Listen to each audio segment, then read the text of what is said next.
शनिवार व्रत कथा। शनिदेव को ग्रहों का राजा कहा जाता है। भगवान भोलेनाथ ने उन्हें न्याय के देवता की उपाधि दी है। शनिदेव को बहुत जल्दी क्रोध आता है। इसी क्रोध की वजह से पिता सूर्य से भी उनकी नाराजगी बनी रहती है। इनके क्रोध से बचने की सभी कोशिश करते हैं, वरना व्यक्ति पर मुसीबतों का पहाड़ टूट पड़ता है।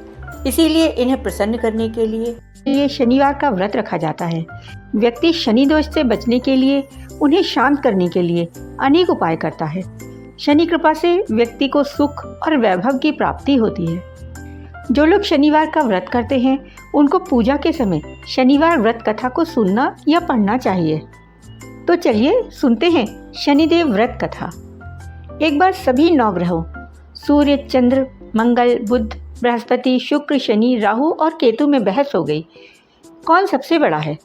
आपस में लड़ने के बाद सभी इंद्रदेव के पास पहुंच गए। असमंजस की स्थिति में इंद्र भी निर्णय नहीं दे पाए, परंतु उन सभी ग्रहों को सुझाव दिया कि पृथ्वी पर विक्रमादित्य ही इसका फैसला कर सकते हैं, क्योंकि वह बहुत ही न्यायप्रिय राजा है। सभी पृथ्वी पर राजा विक्रमादित्य के पास गए और अपने आने का कारण बताया। राजा उनकी समस्या को सुनकर परेशान हो गए। उनका चिंतित होना लाजमी था, क्योंकि जिसको भी वो छोटा बताते वही गुस्सा हो जाता। राजा के काफी सोच विचार के बाद उन्हें एक उपाय सूझा। उन्होंने स्वर्ण, रजत, कांस्य, पीतल, सीसा, रांगा, जस्ता, अभ्रक और लोहे के 9 सिंहासन का निर्माण करवाया। उन्हें उपयुक्त क्रम में रखा गया। सबसे निवेदन किया गया कि क्रमानुसार सिंहासन पर आसन ग्रहण करें।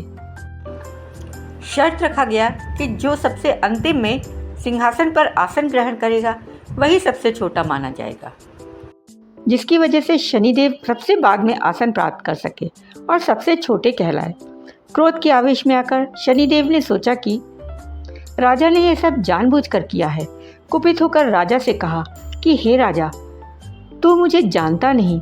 सूर्य एक राशि में 1 महीना, चंद्रमा 2.25 महीने 2 दिन, मंगल 1.5 महीना, बृहस्पति 13 दिन, बुध और शुक्र 1-1 महीने विचरण करते हैं, लेकिन मैं 2.5 से 7.5 साल तक रहता हूँ। मैंने बड़े बड़े का विनाश किया है।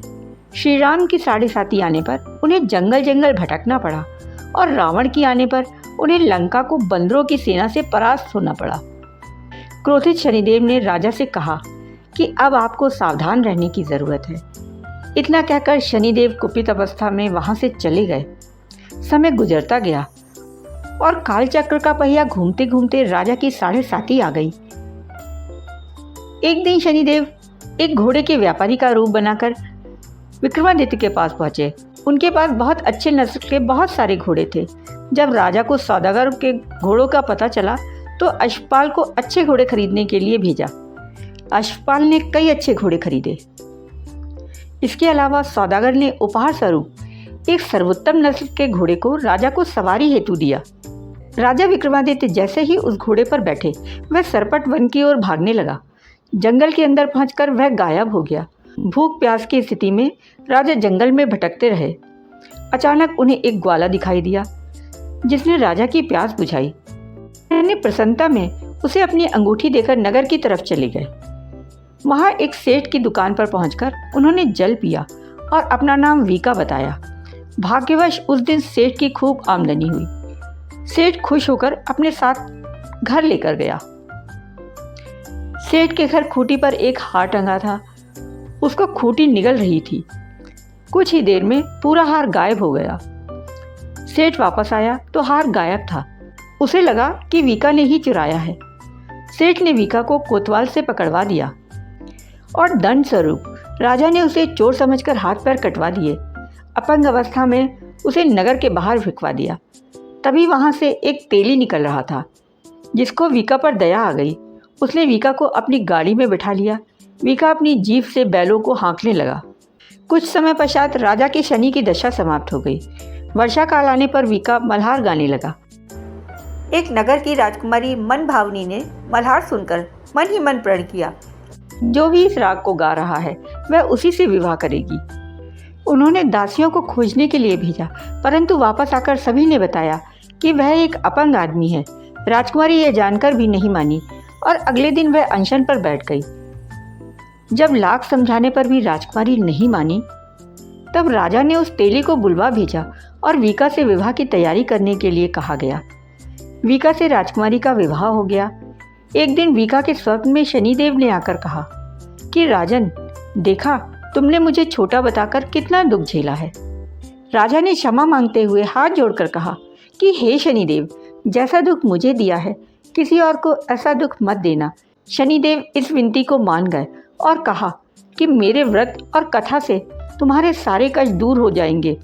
जो भी नित्य मेरा ध्यान करेगा और चींटियों को आटा डालेगा, उसकी सारी मनोकामना पूर्ण हो जाएगी। शनिदेव ने राजा के हाथ पैर भी वापस कर दिए। दूसरे दिन जब सुबह राजकुमारी की आंख खुली तो वह आश्चर्यचकित हो गई। वीका ने मनभावनी को बताया कि वह उज्जैन का राजा विक्रमादित्य है। मनभावनी खुशी से फूली नहीं समा रही थी। राजा और नगरवासी सभी अत्यंत प्रसन्न हुए। सेठ ने जब यह सुना तो वह पैरों पर गिरकर क्षमा मांगने लगा। राजा ने कहा कि यह सब शनिदेव के प्रकोप का प्रभाव था और उसमें किसी का कोई दोष नहीं है। सेठ ने निवेदन करते हुए कहा कि मुझे शांति तभी मिलेगी जब आप मेरे घर चलकर भोजन करेंगे। सेठ ने कई प्रकार के व्यंजनों से राजा का स्वागत सत्कार किया। जब राजा भोजन कर रहे थे तभी जो खूंटी हार निकल गई थी वही अब उसे वापस उगल रही थी। सेठ ने अनेक मोहरें देकर राजा का धन्यवाद किया और अपनी कन्या श्री कंवरी से परिग्रहण का निवेदन किया, जिसे राजा ने सहज स्वीकार कर लिया। राजा अपनी दोनों रानियों मनभावनी और श्री कंवरी को लेकर उज्जैन नगरी लौट आए। सारे नगर में दीपमाला और खुशी मनाई गई।